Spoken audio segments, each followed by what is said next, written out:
لیکن سائیں علی مصر تھا کہ وہ رات یہیں گزارے گا۔ پتہ نہیں وہ یہ ضد کیوں کر رہا تھا۔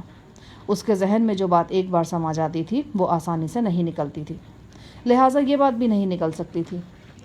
تھوڑی دیر بعد وہ بیٹھا بیٹھا خراٹے لینے لگا، پھر اس نے اپنا سر چارپائی کے بازو سے ٹکایا اور گہری نیند سو گیا۔ نہ جانے کیوں میرے ذہن میں سخا پہلوان کے بھائی رمضان کے حوالے سے مختلف شکوک سر اٹھا رہے تھے۔ میرا دل چاہ رہا تھا کہ اس موقع کا فائدہ اٹھا کر رمضان کے بارے میں تھوڑی سی تفتیش کروں۔ ویسے بھی سونے کا میرا کوئی موڈ نہیں تھا، ذہن جوالا مکھی بنا ہوا تھا اور ہر طرح کے خیالات کی یورش ہو رہی تھی۔ میں نے اپنا ریوالور چیک کیا اور خاموشی کے ساتھ کمرے سے نکل گیا۔ فارم اور مکان کا حدود اربع میں دن کے وقت ہی اچھی طرح دیکھ چکا تھا۔ مجھے معلوم تھا کہ رمضان علی مکان کے کس حصے میں رہتا ہے اور اس وقت وہ کس کمرے میں مل سکتا ہے۔ میرا ارادہ ڈائریکٹ ایکشن کا تھا۔ پروگرام یہ تھا کہ رمضان کی خوابگاہ میں گھسوں، اس کی کن پٹی پر ریوالور رکھوں اور گھسیٹ کر طویلے میں لے جاؤں۔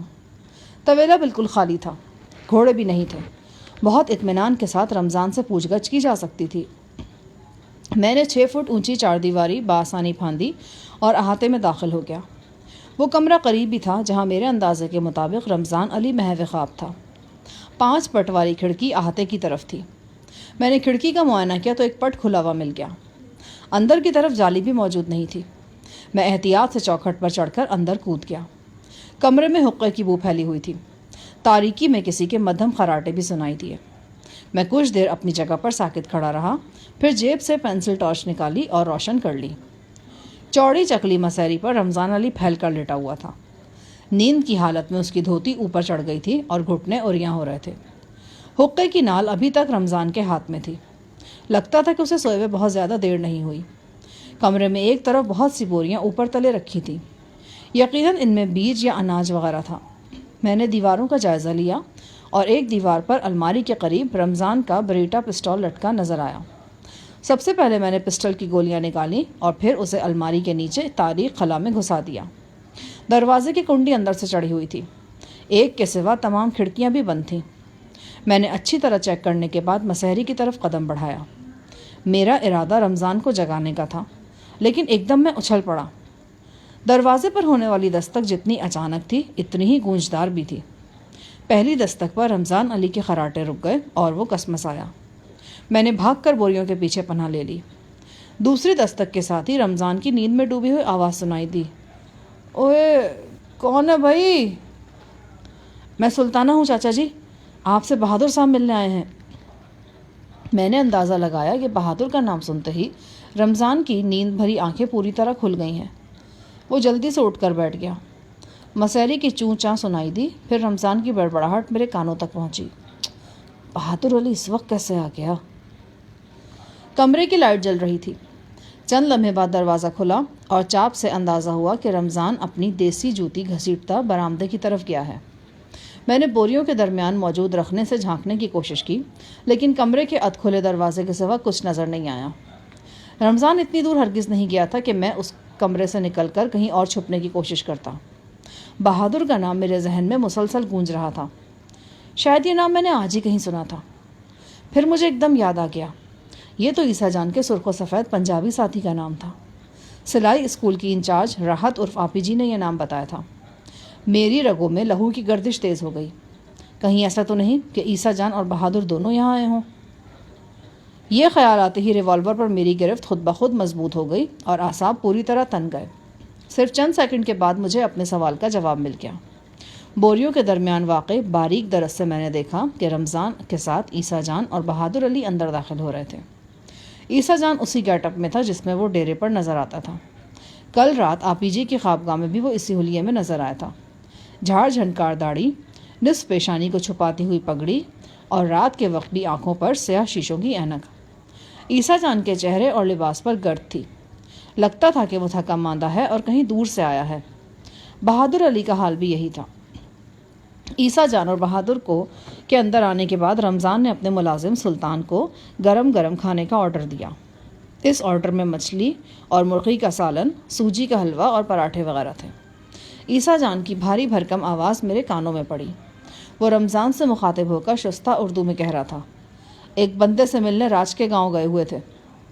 اوہو، وہ تو بڑا خراب راستہ ہے، گاڑی کے ساتھ ساتھ بندے کا انجر پنجر بھی ڈھیلا ہو جاتا ہے۔ رمضان بولا، گاڑی کا انجر پنجر کیا ڈھیلا ہونا تھا، وہ تو واپسی میں 3 میل چل کر ہی لملیٹ ہو گئی تھی، کوئی ایکسل وغیرہ ٹوٹ گیا تھا اس کا، وہاں سے پیدل آنا پڑا۔ بہادر نے جواب دیا۔ یہ تو بہت برا ہوا، رمضان نے کہا۔ خیر میں ابھی جیپ پر بندے بھیج دیتا ہوں، وہ باندھ کر فیروز والا لے آئیں گے۔ وہاں میکینکوں اور اسپیئر پارٹس کی دکانیں رات بھر کھلی رہتی ہیں، صبح تک گاڑی فٹ ہو جائے گی۔ بہادر نے عیسیٰ سے مخاطب ہو کر کہا، خان جی میرا خیال ہے نہا دھو کر تازہ ہو جائیں، اتنے میں کھانا بھی بن جائے گا۔ میں تو تازہ دمی ہوں، تم نے نہانا ہے تو نہا لو۔ بہادر نے عیسیٰ جان کو رمضان کی موجودگی میں قلندر جی کے بجائے خان جی کہہ کر مخاطب کیا تھا۔ اس کا مطلب یہ تھا کہ نہ صرف بہادر عیسیٰ جان کی اصلیت سے واقف ہے، بلکہ ان دونوں نے رمضان سے بھی کچھ نہیں چھپا رکھا۔ جیسا کہ مجھے بعد میں معلوم ہوا، بہادر علی اور رمضان آپس میں دوست تھے۔ بہادر علی کی مدد سے عیسیٰ جان نے رمضان سے رابطہ کیا تھا اور رمضان کو اپنا اعلی کار بنایا تھا۔ بہادر نہانے کے لیے کمرے سے باہر چلا گیا۔ رمضان عیسیٰ جان سے باتیں کرنے لگا۔ بہادر کی طرح وہ بھی عیسیٰ کو خان جی کہہ کر مخاطب کر رہا تھا۔ تھوڑی دیر بعد میرے کانوں میں گلاسوں کی کھن کھن گونجی اور پھر الکوہل کی بو کمرے میں پھیلتی ہوئی محسوس ہوئی۔ وہ دونوں انگور کی بیٹی سے جی بہلا رہے تھے، ساتھ ساتھ باتیں بھی کرتے جا رہے تھے۔ میں ان سے چند قدم کی دوری پر تھا، یوں لگتا تھا کہ زور سے سانس بھی لوں گا تو انہیں خبر ہو جائے گی۔ ڈولا مکمل ہو گیا؟ عیسیٰ جان کی آواز میری سماعت سے ٹکرائی اور میرا سر دھماکوں سے گونج اٹھا۔ اس کا مطلب تھا سائیں عالی نے جو قافیہ لگایا تھا وہ بالکل درست تھا۔ وہ عجیب وضع کا ڈولا کسی اور نے نہیں، عیسیٰ جان نے بنوایا تھا۔ حیرت کا یہ دھچکا بہت شدید تھا۔ میں اس دھچکے سے سنبھلنے کی کوشش کر رہا تھا اور ساتھ ساتھ عیسیٰ جان اور رمضان کی باتیں بھی سن رہا تھا۔ عیسیٰ جان کہہ رہا تھا، کل ہر صورت ڈولا ڈیرے پر پہنچ جانا چاہیے، اور دوسرا سامان بھی۔ میں اس موقع کو یادگار بنانے چاہتا ہوں۔ بندے کتنے خان جی؟ بندہ تو ایک ہی ہے۔ یعنی ایک بندے کے لیے آپ کے سارے انتظام کروا رہے ہیں؟ شوق کی کوئی قیمت نہیں ہوتی لالے۔ اس کے بعد کیا کریں گے اس ڈولے کا؟ تمہیں دے جاؤں گا، تم نے جس کارندے کا دماغ درست کرنا ہو اسے بند کر دیا کرنا۔ کسی کو قتل شتل کرنا ہو تو بھی اس سے اچھا طریقہ اور کیا ہو سکتا ہے؟ قتل کا قتل اور تماشے کا تماشا۔ خیال تو آپ کا ٹھیک ہے، لیکن کیا؟ کسی جانی دشمن کو اپنے سامنے تڑپتے پھڑکتے دیکھنے میں جو نشہ ہوتا ہے نا، وہ دنیا کی کسی شراب میں نہیں۔ اس نشے کی تو بات ہی کچھ اور ہے۔ زمین آسمان آنکھوں کے سامنے گھوم جاتے ہیں لالے۔ ہر چیخ کانوں میں رس گھولتی ہے، ہر فریاد سن کر سیر و خون بڑھتا ہے۔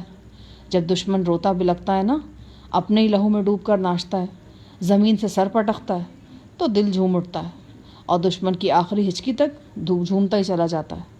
اب تجھے کیا بتاؤں، کیونکہ تو نے تو یہ سواد شاید چکھا ہی نہیں ہے۔ عیسیٰ جان بڑی صاف اردو بول رہا تھا۔ حیرت یہ تھی کہ پنجابی بولنے میں اس نے کافی مہارت حاصل کر لی تھی۔ یوں لگتا تھا کہ پچھلے کئی مہینوں سے وہ زباندانی پر خاص توجہ دیتا رہا ہے۔ لیکن خان جی، وہ بدبخت ہے کون جس نے آپ سے دشمنی مول لی؟ ہے ایک بدبخت۔ اگر تم نے اسے دیکھنا ہے اور اس کا تماشا بھی دیکھنا ہے تو کل ڈولے کے ساتھ ہی ڈیرے پر چلے آنا، رات کو زبردست جشن منائیں گے۔ ایک بار پھر گلاسوں کی کھن کھن گونجی۔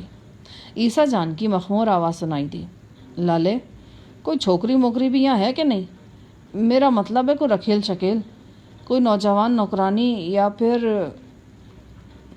چھوکریاں تو بہت ہیں لیکن اس وقت بہرحال آپ کا حکم ٹالا بھی تو نہیں جا سکتا۔ میں ابھی سلطانے کو بھیجتا ہوں۔ ایک مزارہ ہے فدا حسن، نئی شادی ہوئی ہے، کل ہی بیوی کو سلام کرانے لایا تھا۔ میں تھا نہیں یہاں، اب اس سے کہتا ہوں کہ ابھی آ کر سلام کرا جائے۔ رمضان قہقہا مار کر ہنس دیا۔ شاید اس کا خیال تھا کہ عیسیٰ جان بھی قہقہے میں ساتھ دے گا، لیکن عیسیٰ چپ رہا۔ 1.5 سال گزرنے کے باوجود میں نے اس کی ہنسی نہیں سنی تھی۔ رمضان کیسے سن سکتا تھا؟ میں عیسیٰ اور رمضان کی گفتگو سن رہا تھا، لیکن دماغ میں طوفان برپا تھے۔ کیا واقعی عیسیٰ جان جس جانی دشمن کی باتیں کر رہا ہے وہ میں ہی تھا؟ کیا واقعی سائیں علی کا قافیہ درست ثابت ہو رہا تھا؟ میں نے غور کیا تو میرے دل نے گواہی دی، یہ سارا تانا بانا میرے گرد ہی بنا جا رہا تھا۔ یہ میں ہی تھا جسے دردناک موت دینے کے لیے عیسیٰ چپکے تیاری کر رہا تھا۔ میں اس کی درندگی اور اذیت پسندی سے بخوبی آگاہ تھا۔ میں جانتا تھا اپنے دشمن کو تڑپا ترسا کر مارنا عیسیٰ جان کو کتنا محبوب ہے۔ وہ جو کچھ کر رہا تھا یقیناً اپنی فطرت کے مطابق کر رہا تھا۔ مارنے کو تو وہ مجھے اس دن بھی مار سکتا تھا جس دن میں صفیہ، سمن اور ریحان کے ساتھ ڈیرے پر وارد ہوا تھا، لیکن مجھے آنن فانن موت دینے سے اس کی درندگی کی تسکین نہیں ہونی تھی۔ اس تسکین کے لیے اس نے میرے اعزاز میں قبائلی طرز کا ایک خصوصی پروگرام ترتیب دیا تھا اور کل مجھے اس پروگرام میں شرکت فرمانا تھی۔ عیسیٰ جان کا مقامی دوست بہادر علی نہا دھو کر کمرے میں واپس آ گیا تھا۔ وہ پانی کے ٹھنڈا ہونے کی شکایت کر رہا تھا۔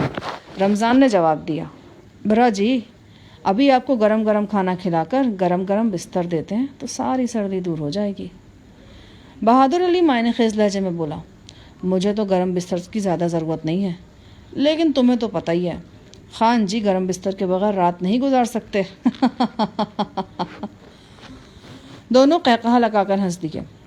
پھر رمضان کی آواز آئی۔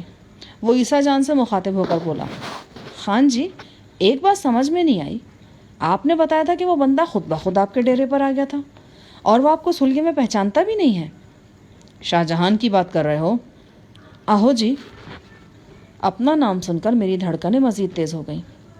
عیسیٰ جان بولا، او یہ بڑا مزیدار چکر چلا ہے۔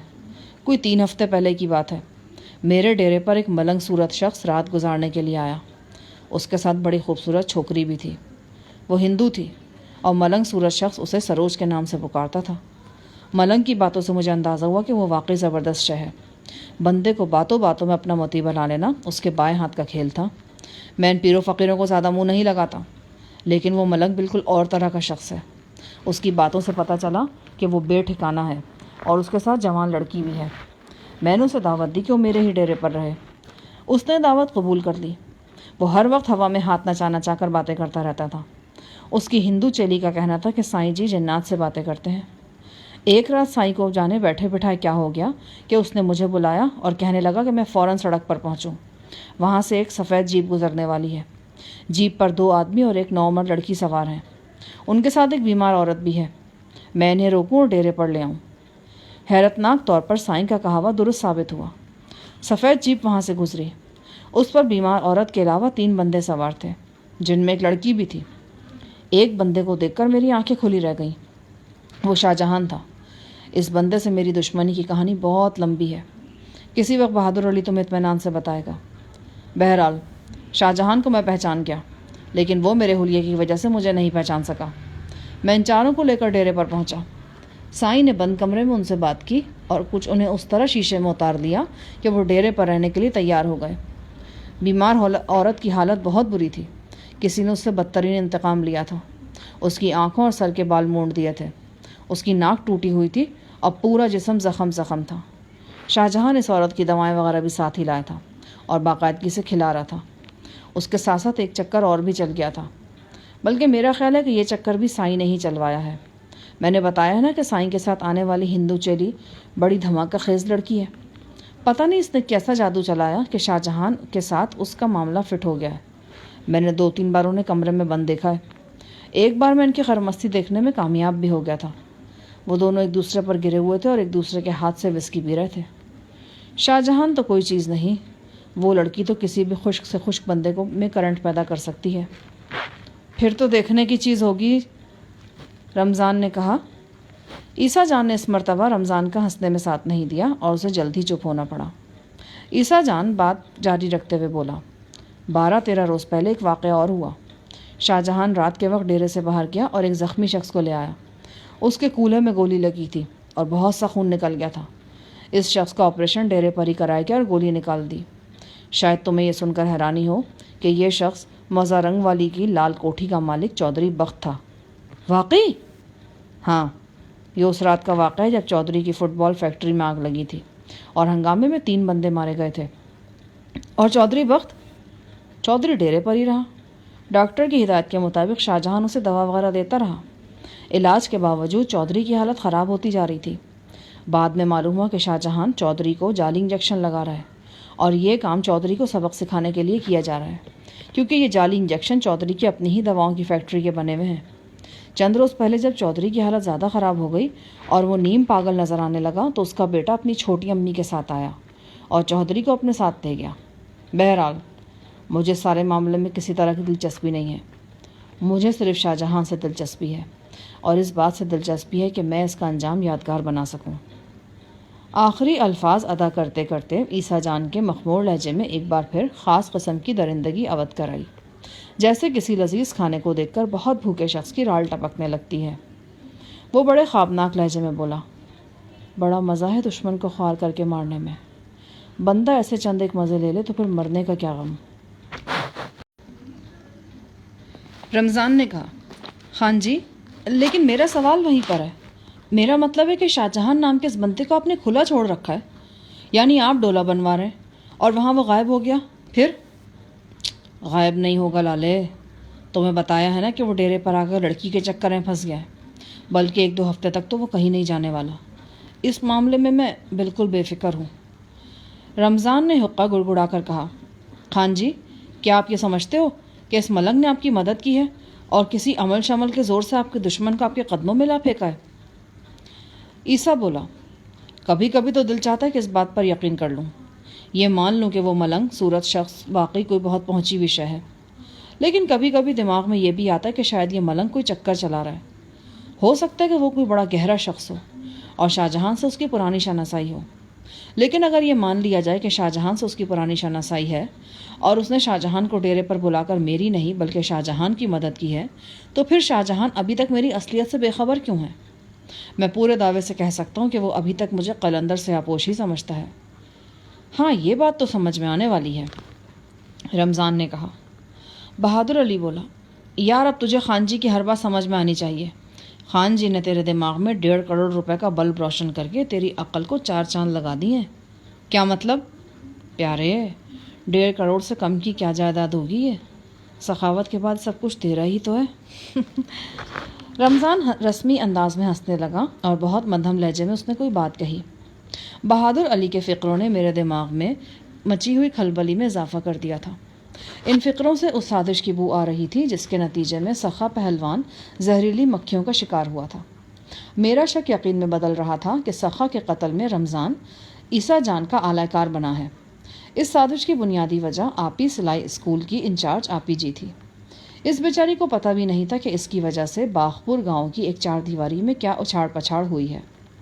واقعات کے ڈانڈے اسی طرح آپوں آپ ایک دوسرے سے ملتے جاتے ہیں. یہ زندگی ایک مسلسل کہانی ہے اور ایک ایسی کہانی جس کا کوئی موضوع متعین نہیں، بات سے بات نکلتی ہے، حادثے سے حادثہ اور واقعے سے واقعہ جڑتا چلا جاتا ہے. اس کہانی کی بے ترتیبی اور ناہمواری ہی اس کی پہچان ہے. 1.5 گھنٹے سے ایک ہی جگہ کھڑے کھڑے میری ٹانگیں شل ہونے لگی تھیں، لیکن میں پہلو تک نہیں بدل سکتا تھا. رمضان اور عیسیٰ جان کی گفتگو طویل ہوتی جا رہی تھی. موضوع گفتگو ایک بار پھر سائیں علی اور اس کی خوبرو ہندو چیلی تھا. رمضان بولا، ہمارے فارم پر بھی کل سے ایک سائیں آیا ہوا ہے، کہتا ہے کہ میں سخاوت کا پیر ہوں. مجھے تو پریشانی ہو رہی ہے کہ کہیں کوئی چکر ہی نہ چلا دے. بہادر علی بولا، یار یہ سب کہنے کی باتیں ہوتی ہیں، اتنا ہی پیر تھا تو سخاوت کو بچا کیوں نہیں لیا اس نے؟ ایسے بڑے خوار پیر پھرتے رہتا ہے یہاں وہاں. بہادر علی بے خبر تھا کہ رمضان بھی اسی سائیں کی بات کر رہا ہے جس کی باتیں سائیں علی کر رہا تھا. اچانک دروازے کی طرف سے آہٹ ہوئی اور رمضان کو خاموش ہونا پڑا. ملازم سلطانہ کھانا لے کر اندر چلا آیا تھا. اس کے ساتھ کوئی اور بھی بندہ تھا. بھنے ہوئے گوشت، تلی ہوئی مچھلی اور گرم گرم پراٹھوں کی خوشبو میرے نتھروں سے ٹکرانے لگی.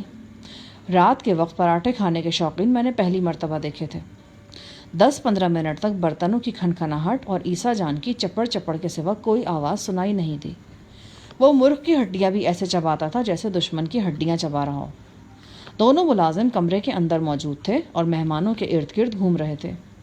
کوئی کسی بھی کام سے اس گوشے کی طرف آ سکتا تھا اور بوریوں کے پیچھے اچانک جھانک سکتا تھا. ایسے میں میرے پاس چھپنے کی کوئی جگہ نہیں تھی. اگر کوئی میری پناہ گاہ کی طرف چلا آتا تو 90% امکان اس بات کا تھا کہ میں نظروں میں آ جاؤں گا. اس کے بعد کیا ہوگا یہ حالات پر منحصر تھا. کھانے کا مرحلہ بخیر و خوبی طے ہوا. اس دوران میں دروازے کے قریب کھٹ پٹ کی آوازیں سنائی دیں، پھر چوڑیوں کی چھن چھن گونجی اور مجھے اندازہ ہوا کہ عیسیٰ جان کے لیے شب بسری کا انتظام ہو گیا ہے. میں نے بوریوں میں واقع درس سے جھانکنے کی کوشش کی لیکن ناکامی ہوئی. درس کے عین درمیان رمضان کے چوڑے چکلے ملازم کی پشت نظر آ رہی تھی. رمضان کسی سے باتیں کر رہا تھا. گفتگو دروازے سے باہر ہو رہی تھی، لہٰذا واضح طور پر مجھ پر نہیں پہنچ رہی تھی۔ پھر رمضان کمرے کے اندر آ گیا۔ اس کی خباثت بھری آواز میرے کانوں سے ٹکرائی۔ وہ کمرے میں موجود لڑکی سے مخاطب تھا۔ پریشان کیوں ہو بھائی؟ کہ سب اپنے ہی لوگ ہیں، آرام تسلی سے بیٹھو۔ پھر وہ سلطانے سے بولا، جاؤ تو یہاں کھڑا کیا منہ دیکھ رہا ہے؟ جا بی بی کے لیے دودھ شدھ لے کے آ۔ سلطان غالباً دروازے کی طرف بڑھا تھا جب اچانک رمضان کی متحیر آواز سنائی دی، اوے سلطانہ، یہاں دیوار پہ میرا پستول تھا، وہ کدھر گیا؟ مجھے تو نہیں پتہ جی۔ سلطانے کی آواز ابھری۔ میری رگوں میں خون کی رفتار بڑھ گئی۔ پستول کو دیوار سے اتار کر الماری کے نیچے چھپانے والا میں ہی تھا۔ اب رمضان کو پستول کی غیر موجودگی کا علم ہوا تھا اور وہ پریشان ہو رہا تھا۔ کمرے سے ایسی آوازیں آنے لگیں جیسے مختلف چیزوں کو الٹا پلٹا جا رہا ہے۔ ساتھ ساتھ رمضان کی بڑبڑاہٹ بھی سنائی دے رہی تھی۔ وہ اضطراب کے عالم میں پستول تلاش کر رہا تھا۔ اچانک مجھے اندازہ ہوا کہ اب میری پناہ گاہ بھی محفوظ نہیں۔ کسی بھی لمحے رمضان یا اس کا کوئی کارندہ پستول کی تلاش میں بوریوں کے پیچھے جھانک سکتا تھا۔ اپنے ریوالور پر میری گرفت مضبوط ہو گئی۔ رمضان کی سٹپٹائی ہوئی آواز سنائی دی، آخر گیا کہاں؟ شام کے بعد میں نے خود یہاں لٹکایا تھا، میں تو کمرے سے باہر بھی نہیں گیا۔ پھر بھاری قدموں کی آواز بوریوں کی طرف آئی۔ اگلے ہی لمحے میرا بدترین اندیشہ درست ثابت ہو گیا۔ رمضان نے بوریوں کے پیچھے جھانکا۔ جو ہی اس کی نگاہ میری نگاہ سے ٹکرائی، اس کے چہرے پر زلزلے کے آثار نمودار ہوئے۔ اس سے پہلے کہ وہ چیختا یا کوئی اور رد عمل ظاہر کرتا، میں نے اپنی جگہ سے حرکت کی اور لپک کر اس کی طرف ہو گیا۔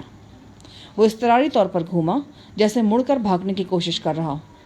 اس کی گردن میرے بازو کے شکنجے میں آ گئی اور اس کے حلق سے گھوٹی گھوٹی چیخ نکل گئی۔ جو ہی میں بوریوں کے پیچھے سے برآمد ہوا، عیسیٰ جان یوں اچھل کر کھڑا ہو گیا جیسے کسی زبردست اسپرنگ نے اسے اچھال دیا ہو۔ اس کا ہاتھ اپنے لبادے کے نیچے تھا۔ وہ کوئی ہتھیار نکالنے کی کوشش کر رہا تھا۔ میں نے ریوالور کا ٹریگر دبا دیا۔ عیسیٰ پھرتی سے جھکا اور فائر بیکار گیا۔ اگلے ہی لمحے چھوٹی نال کی خطرناک جرمن رائفل اس کے ہاتھ میں تھی۔ مجھے کچھ اور تو سوجا نہیں۔ میں نے چوڑے چکلے رمضان کو ڈھال کے طور پر استعمال کیا اور رمضان سمیت عیسیٰ جان پر جا پڑا۔ عیسیٰ جان کی رائفل سے سنگل شاٹ فائر ہوا تھا اور گولی رمضان کی ٹانگ میں کہیں پیوست ہو گئی تھی۔ عیسیٰ جان رمضان کے نیچے دب گیا تھا، لیکن 1 سیکنڈ میں ہی وہ اس بوجھ تلے سے نکل آیا۔ وہ اٹھنے کی کوشش کر رہا تھا جب میں نے جست کی اور اسے پھر دبا لیا۔ میں بتا چکا ہوں کہ عیسیٰ جان کا قد زیادہ لمبا نہیں تھا، لیکن قد کی کمی جسم کی غیر معمولی چوڑائی اور مضبوطی نے پوری کر دی تھی۔ وہ کسی گوریلے ہی کی طرح زور آور اور سخت جان تھا۔ میرا جسم اس کے جسم سے ٹکرایا تو ایک برق سی کوند گئی۔ یہی وہ بے رحم جسم تھا جس نے نرم و نازک شاہین کو پامال کرنے کی کوشش کی تھی۔ اس کی کلائیاں موڑی تھیں، اس کا گلا دبایا تھا، اسے اپنے تلے روندا تھا۔ میرے سینے میں ایک آتش فشاں پھٹ گیا۔ ریوالور میرے ہاتھ سے گر چکا تھا۔ میں نے دونوں ہاتھوں میں عیسیٰ جان کی رائفل تھامی اور اس کا رخ اپنے چہرے کی طرف پھیر دیا۔ عیسیٰ جان نے جوابی زور لگایا اور ایک بار پھر مجھے رائفل کی زد میں لانے کی کوشش کی۔ اس دوران میں ٹریگر دب گیا اور برسٹ کی شکل میں کئی گولیاں نکلی۔ مجھے کچھ ہوش نہیں تھا کہ پگھلے ہوئے سیسے نے کس کی طرف پرواز کی ہے۔ بس اتنا معلوم تھا کہ یہ سیسا میرے جسم میں نہیں اترا۔ میں نے زور لگا کر رائفل عیسیٰ جان کے سر سے بلند کر دی۔ اب اس کے چہرے اور میرے چہرے کے درمیان کوئی رکاوٹ نہیں تھی۔ میں نے سر کی 2 انتہائی شدید ضربات عیسیٰ کے چہرے پر رسید کی۔ پلک جھپکتے میں اس کے منہ سے خون نکلا۔ یہ بڑی شدید ٹکریں تھیں۔ کوئی اور ہوتا تو اپنے حواس میں نہ رہ سکتا، لیکن وہ بدبخت عیسیٰ جان تھا، ذوئے مشت کا آسیب، ہر وقت آگ اور بارود کا دھواں پھانکنے والا اور خون ناحق کو شیر مادر سمجھ کر پینے والا۔ رمضان کے ملازم سلطانے نے ایک لاٹھی سے مجھ پر وار کیا۔ میں نے یہ وار جھک کر بچایا۔ گھومتی ہوئی لاٹھی رمضان کے حقے کا صفایا کر گئی۔ اسی دوران عیسیٰ نے مست گینڈے کی طرح زور مارا اور مجھے اپنے اوپر سے اچھال دیا۔ میں نے رائفل پر پھر بھی گرفت ختم نہیں کی۔ میں جانتا تھا کہ رائفل میرے ہاتھ سے چھوٹ گئی تو جسم میں درجنوں سوراخ ہوتے دیر نہیں لگے گی۔ جو ہی میری پشت دیوار سے لگی، میں نے دونوں ٹانگیں جوڑ کر عیسیٰ کے 2.5 فٹ چوڑے سینے پر ماری اور اسے دیوار سے باہر پھینک دیا۔ مجھے ایک زبردست کامیابی ملی تھی، اور وہ یہ کہ جرمن ساختہ خود کا رائفل میرے ہاتھ میں رہ گئی تھی۔ ظاہر ہے کہ عیسیٰ جان نے بھی اپنے خالی ہاتھ دیکھ لیے تھے۔ دروازے سے باہر گرتے ہی وہ اسپرنگ کی طرح اچھلا اور تاریکی میں اوجھل ہو گیا۔ میں نے اس کے پیچھے لپکنا چاہا، لیکن 2 گولیاں دروازے سے داخل ہوئیں اور سنسناتی ہوئی میرے قریب سے گزر گئیں۔ جیسا کہ بعد میں معلوم ہوا کہ یہ فائرنگ عیسیٰ کے سرخ و سفید پنجابی ساتھی بہادر علی نے کی تھی۔ وہ عیسیٰ سے پہلے ہی کمرے سے باہر نکل چکا تھا۔ اس کی چلائی ہوئی گولیوں میں سے ایک میز پر رکھے خالی برتنوں میں لگی تھی اور اسٹیل کا ایک جگ دیوار سے ٹکرا کر لٹو کی طرح گھومنے لگا تھا۔ میں جلدی سے دیوار کے ساتھ لگ گیا۔ اب اگر دروازے کی طرف سے فائر ہوتا بھی تو مجھے کوئی نقصان نہیں پہنچ سکتا تھا۔ اچانک مجھے اپنے قدموں میں پڑی سرخ رنگ کی گٹھری سی نظر آئی جس میں سے سرخ خون بہہ کر فرش پر پھیل رہا تھا۔ میں بری طرح چونک گیا۔ یہ ایک غریب صورت لڑکی کی لاش تھی۔ کم از کم 3 گولیاں اس کے سینے اور گردن سے پار ہو چکی تھیں۔ میرے لیے یہ جاننا مشکل نہیں تھا کہ یہ وہی بدقسمت نوبہتہ ہے جسے اس کا غریب اور لاچار شوہر سلام کرانے کے بہانے چھوڑ گیا ہے۔ کیسی کیسی مجبوریاں ہوتی ہیں روزگار کی، اور یہ مجبوریاں انسان کے ضمیر کو کس کس انداز سے مردہ کرتی ہیں۔ یہ وہ شوہر تھا جو کسی کی بیٹی کو عزت آبرو والی زندگی دینے کے وعدے پر اپنے ساتھ لایا تھا، اور اب صرف 4-5 روز بعد اپنی مجبوریوں کے سامنے گھٹنے ٹیک رہا تھا۔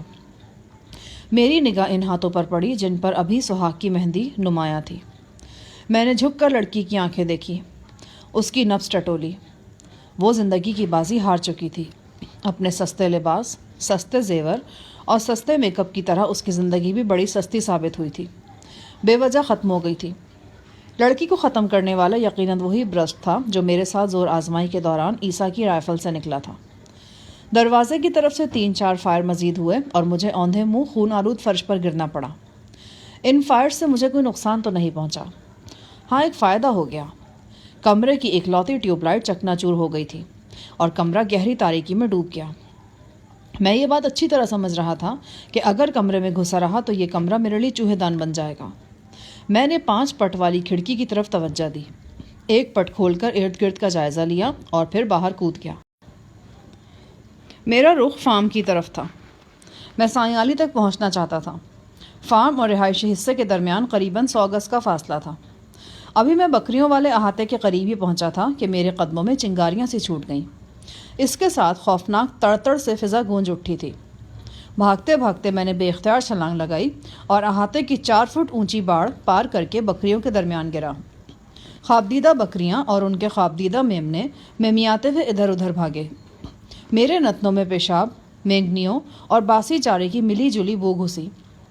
یہی وقت تھا جب میں نے ایک بار پھر عیسیٰ جان کو دیکھا۔ اس کی ایک جھلک ایک نو تعمیر شدہ دیوار کی اوٹ سے نظر آئی تھی۔ اس کے ہاتھ میں موٹی نال کی رائفل بھی تھی۔ میں نے زمین پر لیٹے لیٹے عیسیٰ جان پر فائرنگ کی۔ اس کا سر جلدی سے دیوار کی اوٹ میں ہو گیا۔ جوابی طور پر عیسیٰ جان نے جو برسٹ مارا اس نے میرے ارد گرد موجود کئی بکریوں کے چیتھڑے اڑا دیے۔ میں ایک لمحے میں پہچان گیا، یہ سب مشین گن کا برسٹ تھا۔ سب مشین گن کو مشین پسٹل اور مشین کاربین بھی کہا جاتا ہے۔ عرصہ دراز سے اسے ایک نہایت مؤثر اور تباہ کن ہتھیار سمجھا جاتا ہے۔ گن کے بیرل کے ارد گرد سوراخ دار کھول ہوتا ہے اور میگزین ایک چھوٹے سے ڈرم کی شکل میں ہوتا ہے، لیکن جو گن عیسیٰ جان کے ہاتھ میں نظر آئی وہ یورپین اسٹائل تھی اور اس کا میگزین چوڑی پٹی کی شکل میں تھا۔ میں نے خوف کے عالم میں دیکھا۔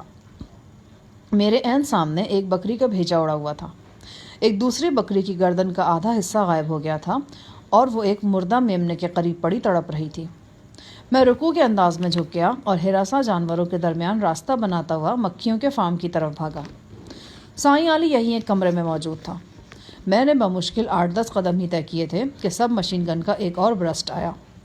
9 mm کی گولیوں نے میرے ارد گرد چنگاریاں چھوڑیں اور کئی بے زبان جانور لقمہ اجل بنے۔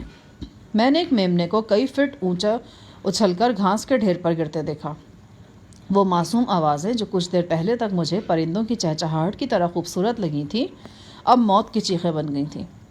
پھر یوں لگا جیسے ایک دم عیسیٰ جان ہوش و حواس کھو بیٹھا ہے۔ وہ بے دریغ فائرنگ کرنے لگا۔ اس نے نیا میگزین چڑھا لیا تھا۔ 8-10 سیکنڈ کے اندر اس نے کم از کم 30 راؤنڈ فائر کیے اور کئی جانوروں کو ڈھیر کر دیا۔ میں مختلف چیزوں کی آڑ لے کر بھاگتا ہوا فارم ہاؤس کے آخری سرے پر پہنچ گیا تھا۔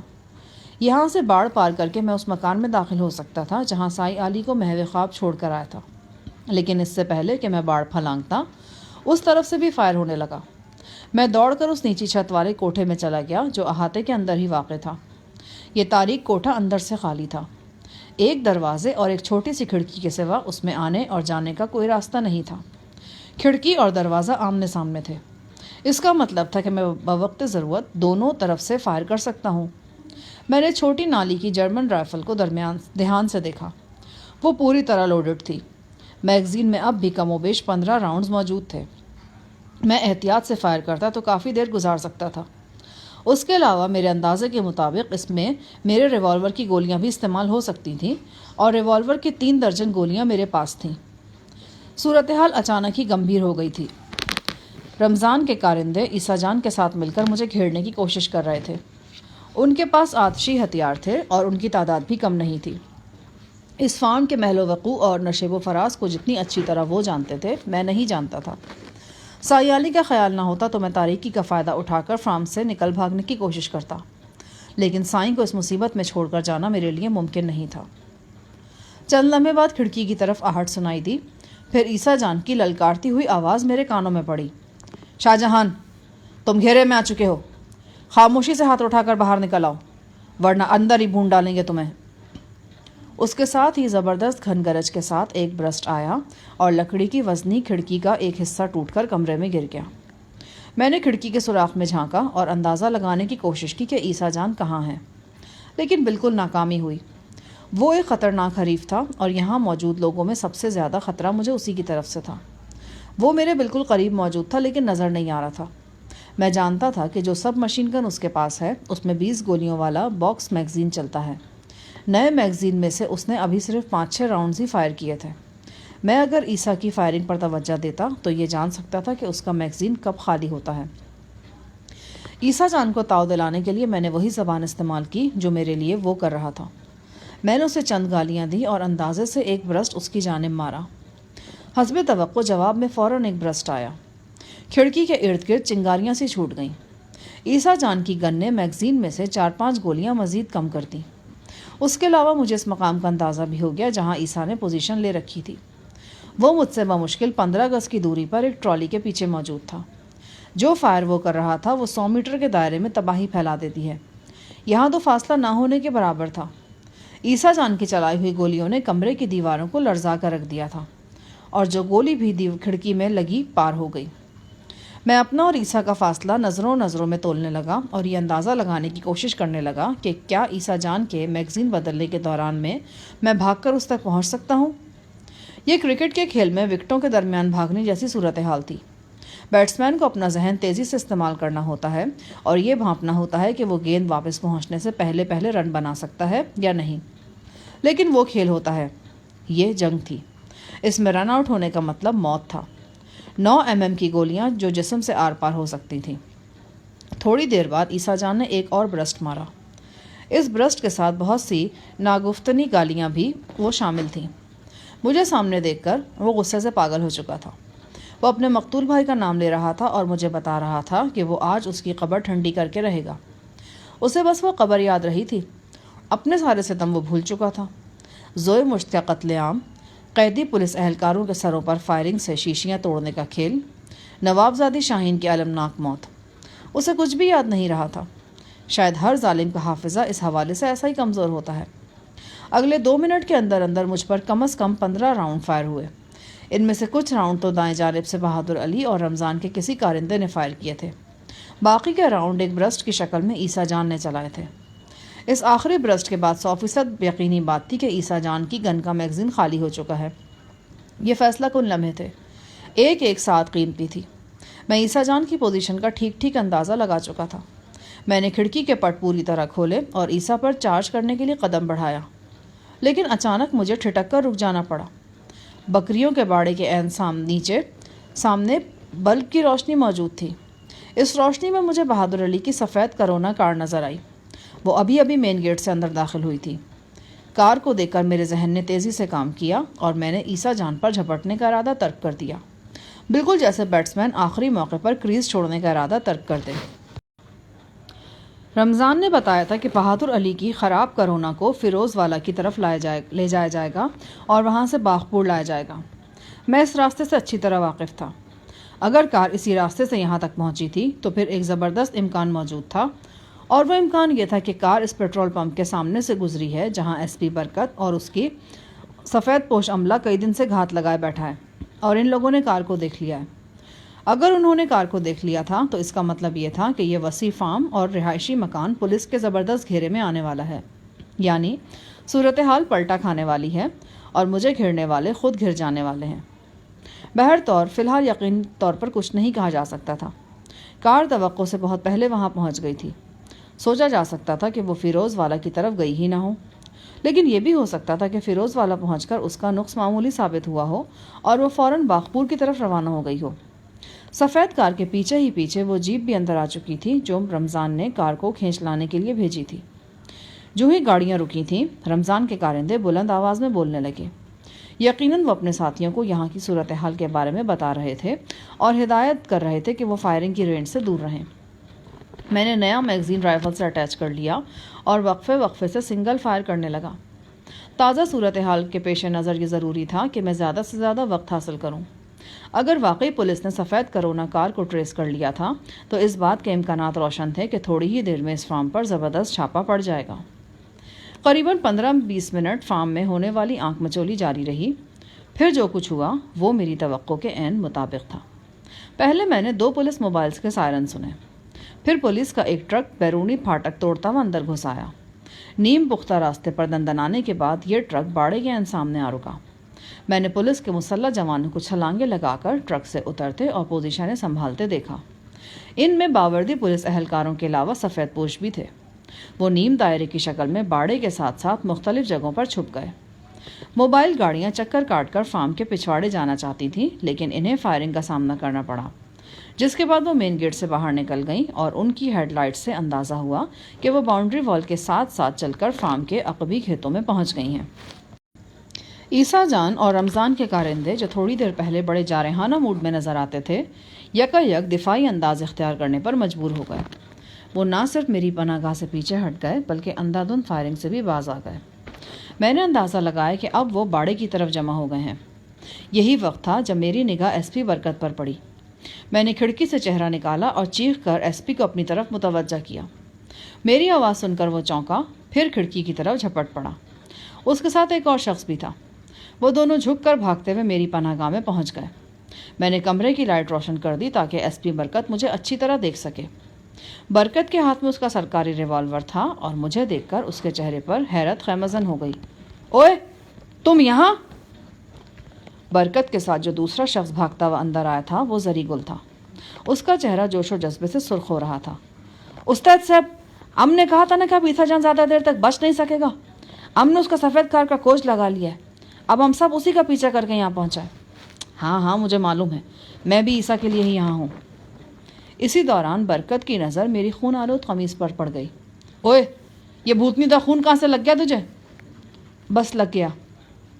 میں اسے کیسے بتاتا کہ یہ بھوتنی دا خون نہیں، یہ اس بد نصیب نوبہاتا کا خون ہے جو رمضان علی کی خوابگاہ میں زندگی ہار کر بے سود پڑی ہے۔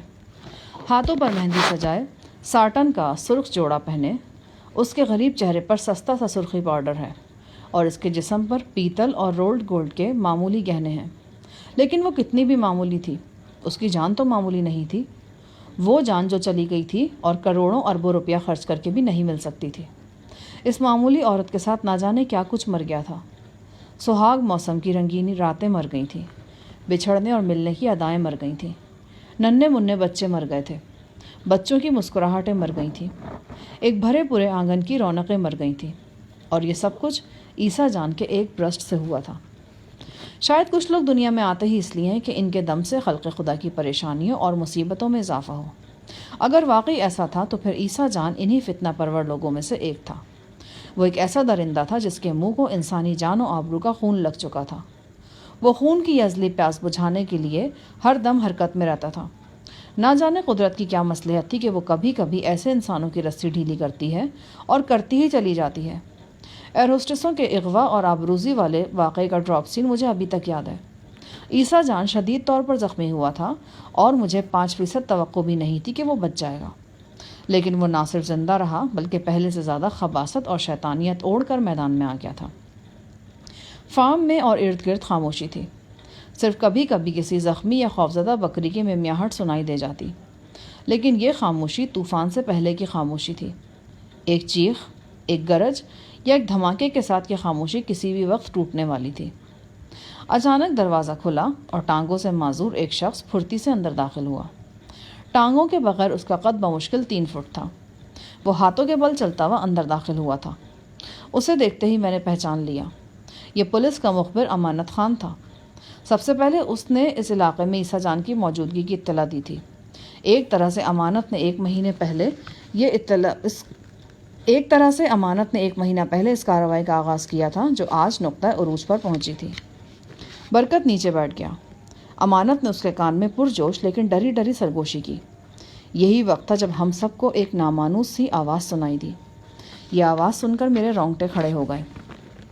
یہ آواز بھگدڑ کی تھی، جیسے ایک ساتھ بہت سے مویشی سرپٹ بھاگے چلے آ رہے ہوں۔ ان کے سموں کی ضربات سے زمین دہل رہی تھی اور ایک دم بھوچال سا آ گیا تھا۔ میں نے سوالیہ نظروں سے ایس پی برکت کی طرف دیکھا۔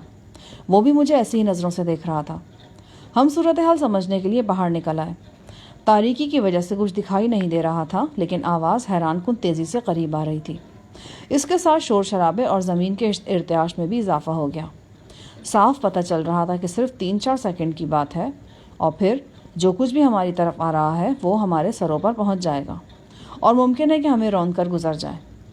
اسی دوران مجھے گھوڑوں کی ہنہناہٹ سنائی دی اور یہ انکشاف ہوا کہ ہماری طرف بڑھنے والا ریلا فارم کے گھوڑوں کا ہے۔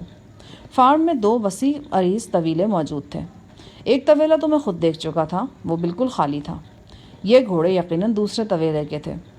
مزید کچھ سوچنے کا موقع نہیں تھا۔ بھاگو! میں نے چیخ کر کہا۔ زری گل، ایس پی برکت اور میں مڑ کر بھاگے۔ اچانک مجھے خیال آیا کہ ٹانگوں سے معذور مخبر امانت علی بھی ہمارے ساتھ ہے۔ میں نے گھوم کر دیکھا۔ وہ سکتے کسی حالت میں اپنی جگہ کھڑا تھا۔ وہ جانتا تھا کہ وہ کتنی بھی کوشش کرے خطرے کی حد سے نہیں نکل سکتا۔ میں نے اسے لپک کر اٹھایا اور کندھے پر ڈال لیا، لیکن بہت تاخیر ہو چکی تھی۔ ابھی میں تاریکی میں 8-10 قدم ہی بھاگا تھا کہ سرپٹ بھاگتے ہوئے گھوڑے ہمارے سروں پر پہنچ گئے۔ میں نے مڑ کر دیکھا۔ وہ 20 گھوڑے تھے اور یہ وہ تھے جو مجھے دکھائی دے رہے تھے۔ جو دکھائی نہیں دے رہے تھے ان کی تعداد نہ جانے کتنی تھی۔ انہیں سرپٹ بھگانے کے لیے ان کے عقب میں فائرنگ کی گئی تھی اور اکا دکا فائر اب بھی ہو رہے تھے۔ مجھے ایک گھوڑے کا دھکا لگا اور میں امانت علی سمیت لڑکتا ہوا کئی گز دور جا گرا۔ یہ موت کا دھکا تھا۔ میں جانتا تھا کہ 1 سیکنڈ میں درجنوں جانور مجھے رونتے ہوئے گزر جائیں گے۔ یہ وہ مرحلہ تھا جہاں عقل کام نہیں کرتی۔ انسان کے بس میں صرف اضطراری حرکات رہ جاتی ہیں۔ میں نے بھی اضطراری حرکت کے تحت تیزی سے 2-3 پلٹیاں کھائیں۔ مجھے صرف اتنا یاد تھا کہ ٹانگوں سے معذور امانت علی خان میری باہوں میں ہے اور اس کے حلق سے گھٹی گھٹی چیخ نکلی ہے۔ ہم کیکر کے ایک مضبوط تنے سے ٹکرائے تھے۔ ہماری دونوں اطراف سے گھوڑے برق رفتاری سے گزر رہے تھے۔ اگر ہم محفوظ تھے تو اس میں ہمارا کوئی کمال نہیں تھا۔ اس درخت کا بھی کوئی کمال نہیں تھا جس کی اوٹ میں ہم نے پناہ لے رکھی تھی۔ درخت کے تنے کا قطر زیادہ سے زیادہ 1.5 فٹ ہوگا۔ 1.5 فٹ کی آڑ ہمیں روندے جانے سے کیسے بچا سکتی تھی؟ 8-10 سیکنڈ کے اندر یہ طوفان بلاخیز گزر گیا۔ ہمارے ارد گرد بس وہ دھول رہ گئی جو گھوڑے کے سموں نے اڑائی تھی اور چیخ و پکار کی آوازیں رہ گئیں۔ میں نے ایس پی برکت اور زری گل کو پکارا۔ زری کی طرف سے فوراً جواب آیا۔ جواب قدرے بلندی سے آیا تھا۔ معلوم ہوا کہ زری گل کسی قریبی درخت پر چڑھنے میں کامیاب رہا ہے۔ تھوڑی دیر کے بعد ایس پی کی آواز بھی سنائی دی۔ وہ مجھے پکار رہا تھا۔ میں نے جواب دیا اور اندازے سے اس کی طرف بڑھا۔ ایس پی برکت کی آواز میں درد کا تاثر موجود تھا۔ میں نے اندازہ لگایا کہ اسے کہیں چوٹ وغیرہ لگی ہے۔ یہ اندازہ درست ثابت ہوا۔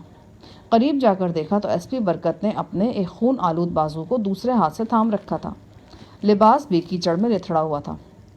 پولیس اہلکار جو گھوڑوں کی یلغار سے گھبرا کر تتر بتر ہو گئے تھے اب پھر اکٹھے ہونا شروع ہو گئے تھے۔ حسن اتفاق سے وہ سب قریباً محفوظ رہے تھے۔ صرف 2 کانسٹیبلوں کو چوٹیں آئی تھیں۔ بہرحال یہ چوٹیں گننے کا وقت نہیں تھا۔ ہمیں یہ دیکھنا تھا کہ پولیس کا گھیرا ٹوٹ چکا ہے یا برقرار ہے۔ مجھے صورتحال کچھ زیادہ حوصلہ افزا نظر نہیں آ رہی تھی۔ عیسیٰ جان ایک خطرناک شخص کا نام تھا۔ بھاگنے اور روپوش ہونے کے لیے اسے صرف چند سیکنڈز کی مہلت درکار تھی اور یہ مہلت اسے مل چکی تھی۔ 200-250 گھوڑوں کی برق رفتاری سے بھاگتے ہوئے طویلے سے نکلے تھے۔ قریباً آدھے منٹ کے لیے سب کچھ تہو بالا ہو گیا تھا۔ اس دوران میں عیسیٰ جان کیا کچھ نہیں کر سکتا تھا۔ بہرحال ایس پی برکت کی سوچ مختلف تھی۔ وہ اپنی پاٹ دار آواز میں ماتحتوں پر گرج برس رہا تھا اور انہیں پوزیشنیں سنبھالنے کی ہدایت دے رہا تھا۔ اوے خیرو، بھوتنی دے، اور تو معظم اپنے بندے لے کر گیٹ کی طرف چلے جا فوراً۔ اور وہ بہن دا ویر رفاقت کدھر ہے؟ اسے کہو کہ اپنی پارٹی کے ساتھ دیوار کے ساتھ ساتھ پوزیشن لے۔ پھر وہ کسی حوالدار نذیر حسین کو آوازیں دینے لگا۔ نذیر حسین سرپٹ بھاگا ہوا آیا۔ وہ سادہ لباس میں تھا، ہاتھ میں خودکار رائفل تھی۔ ایس پی برکت نے اسے بھی تیز لہجے میں کچھ ہدایات دیں اور پھر وہ وائرلیس سیٹ پر چیخو پکار کرنے لگا۔ نہ جانے کیوں میرا دل یہ گواہی دے رہا تھا کہ ایس پی برکت کی ساری پھرتیاں بیکار نظر آئیں گی۔ عیسیٰ جان ہمارے ہاتھ سے نکل چکا ہے۔ ایس پی برکت تیزی تراری دکھا کر فارم کے چند ملازموں اور رمضان کے ساتھیوں کو تو شاید گرفتار کر لیتا، مگر عیسیٰ جان کا ملنا مشکل تھا۔ طویلے سے طوفان کی طرح برآمد ہونے والے گھوڑے اب پورے فارم میں چکراتے پھر رہے تھے۔ ہر طرف ان کی لمبی باریک آوازیں گونج رہی تھیں۔ ان میں سے کچھ فارم سے نکل کر تاریکی میں گم ہو چکے تھے۔ یقیناً صبح رمضان کے کارندوں کو یہ گھوڑے اکٹھے کرنے کے لیے زبردست بھاگ دوڑ کرنا تھی۔ میں دوڑتا ہوا باڑے کی طرف آیا۔ درختوں کی اوٹ میں کھڑے پولیس اہلکار ایک بار پھر اکا دکا فائر کرنے لگے تھے۔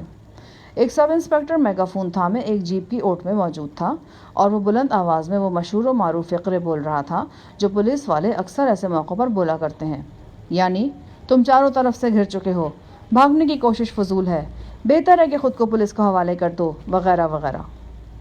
ایک کار درختوں کی اوٹ میں کھڑی تھی، ڈرائیور بھی پاس ہی موجود تھا۔ یہ وہی کار تھی جو پیٹرول پمپ پر عیسیٰ جان کے تعاقب کے لیے موجود رہتی تھی۔ ڈرائیور ایک ہیڈ کانسٹیبل تھا اور مجھے پہچانتا تھا۔ میں دروازہ کھول کر کار میں بیٹھا تو ہیڈ کانسٹیبل نے فوراً ڈرائیونگ سیٹ سنبھال لی۔ کہاں چلنا ہے صاحب؟ فارم سے نکلو۔ اس نے میری ہدایت پر فوراً عمل کیا۔ کار فراٹے بھرتی ہوئی فارم کے مین گیٹ سے نکل گئی۔ فارم سے باہر چار سو اندھیرا تھا۔ قصبے کی آبادی گہری تاریکی میں ڈوبی ہوئی تھی۔ یقیناً لوگ گھروں میں دبک گئے تھے اور جاگتے ہوئے بھی خود کو خوابدیدہ ظاہر کر رہے تھے۔